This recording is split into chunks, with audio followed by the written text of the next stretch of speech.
प्रिय विद्यार्थियों, हम चिंता सर्ग व्याख्या खंड का अध्ययन कर रहे हैं।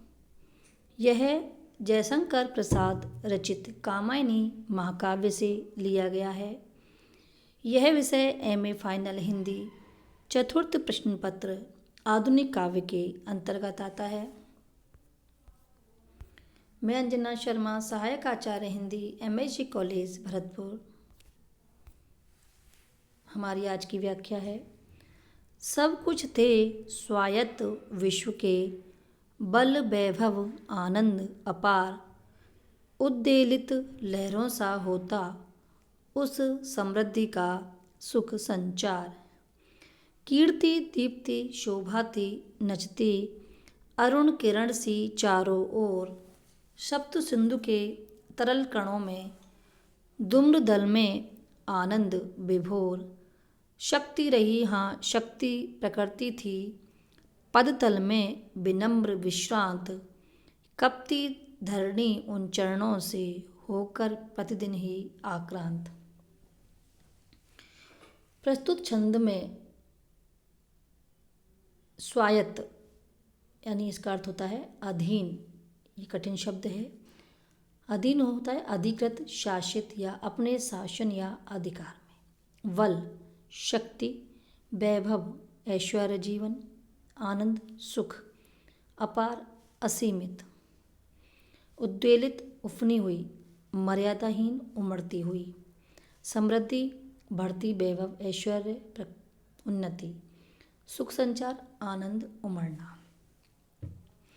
प्रस्तुत छंद में मनु देवताओं के विषय में कहते हैं कि देवताओं ने सभी स्थानों से जुटाकर विविध सुखों को अपने बीच इस प्रकार एकत्र किया था जिस प्रकार नवीन हिम के टुकड़ों के समान चमकने वाले अनंत तारे आकाश गंगा में घने रूप से सटकर समाये रहते थे। संसार भर का बल वैभव और अपार आनंद उनके अधीन था। सब कुछ थे स्वायत्त विश्व के, बल वैभव आनंद अपार। विश्व के संपूर्ण बल वैभव और आनंद देवों के अधिकार में थे। उमड़ती हुई लहरों के समान उनके ऐश्वर्य से उत्पन्न होने वाला सुख मर्यादा से भी अधिक होकर बिखर रहा था। अर्थात इसी कारण उनके अभ्युदय से उत्पन्न होने वाला सुख समुद्र की उछलती हुई स्वच्छंद लहरों के समान सर्वत्र उमड़ता हुआ सा प्रतीत होता था। प्रस्तुत छंद में अलंकार उद्वेलित लहरों के समान सुख संचार बताकर यह स्पष्ट किया है कि देवतागण अनंत वैभव संपन्न होने के बाद उच्च संकल्पी हो गए थे। इसमें उपमा अलंकार का प्रयोग है। सुख संचार में 6 का अनुप्रास अलंकार का प्रयोग किया गया है। इस छंद में स्मृति और चिंता के भाव अभिव्यक्त हैं। उद्वेलित लहरों जैसे एक लहर की समाप्ति के पहले दूसरी लहर उठती है, उसी प्रकार सुख संचार की लड़ी अटूट अविरल चलती रही। कीर्ति दीप्ति शोभाती नचती, अरुण किरण सी चारों ओर, सप्त सिंधु के तरल कणों में, धूम्र दल में आनंद विभोर। कीर्ति होता है ख्याति या यश, दीप्ति यानी प्रभा, धृति, क्रांति या प्रकाश, अरुण किरण सूर्य या रश्मि, नचती थी फैलती हुई थी। सप्त सिंधु, सिंधु, झेलम, चेनाब, रावी, व्यास, सतलज और सरस्वती नामक जो 7 नदियां हैं उसको सप्त सिंधु के नाम से जाना जाता है। तरल कणों में, जल में, धूम्रदल वनराजी या झुंड में या वृक्षों के समूह, आनंद विभोर आनंद में लीन होकर। प्रस्तुत छंद में मनु देवताओं के विषय में कहते हैं कि देवताओं ने संसार भर के अनंत बल, अपार वैभव तथा असीम आनंद को अपने अधिकार में कर लिया था।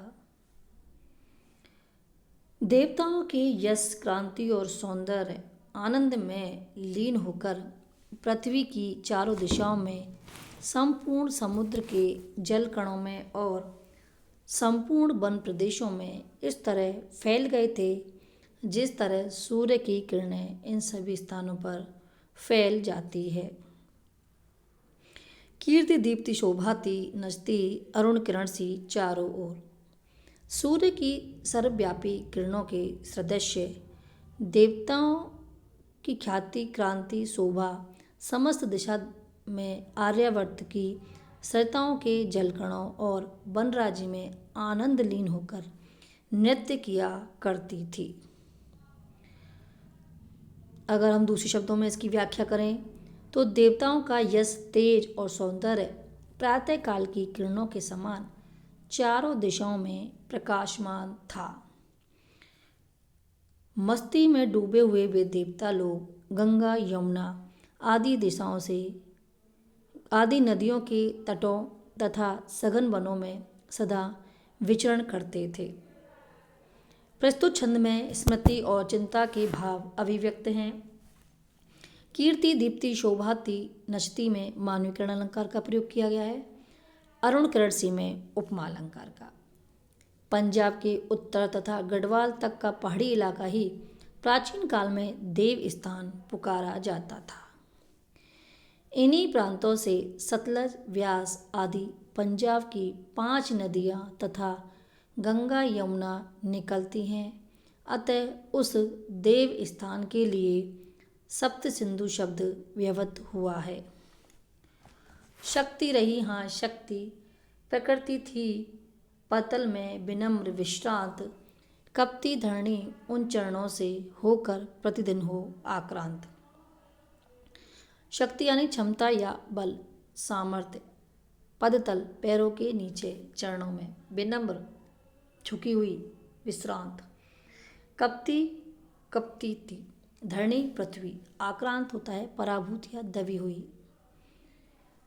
प्रस्तुत छंद में मनु कहते हैं कि पृथ्वी, समुद्र और वन प्रदेश सभी स्थानों पर देवों का प्रभुत्व था। उन देवताओं में अजय शक्ति थी। शक्ति रही हाँ शक्ति, प्रकृति थी पदतल में विनम्र विश्रांत, कपती धरणी उन चरणों से होकर प्रतिदिन ही आक्रांत। मनु कहते हैं कि देवों में निश्चय ही कोई क्षमता और शक्ति थी जिसके समक्ष प्रकृति भी शक्तिहीन थी और उनके चरणों में झुक गई थी। जब वे चलते थे धरती भी नृत्य पराभूत होकर कांपा करती थी। दूसरे शब्दों में यदि हम इस व्याख्या करें इसकी छंद की, तो वे एकमात्र शक्ति के उपासक थे। प्रकृति चुपचाप उनके चरणों में प्रणात रहती थी, अर्थात उनकी इच्छा के अनुकूल ही चलती थी। उनके चरणों के नीचे शासित संसार उनसे सदा कांपता था। प्रस्तुत छंद में स्तुति तथा चिंता के भाव अभिव्यक्त हैं। शक्ति रही हाँ शक्ति हेतु है और हेतु मत कार्य प्रकृति का विनम्र होना और धरणी का कांपना ये एक साथ वर्णित है। अतः यहाँ हेतु अलंकार का प्रयोग किया गया है। विनम्र विश्रांत में 6 का अनुप्रास अलंकार है। चलने से प्रतिदिन धरती कांपती थी, इस वाक्य से देव जाति की जो अपार शक्ति का सहज ही अनुमान हो सकता है। आगे की व्याख्या हम अगले वीडियो के अंतर्गत करेंगे। धन्यवाद।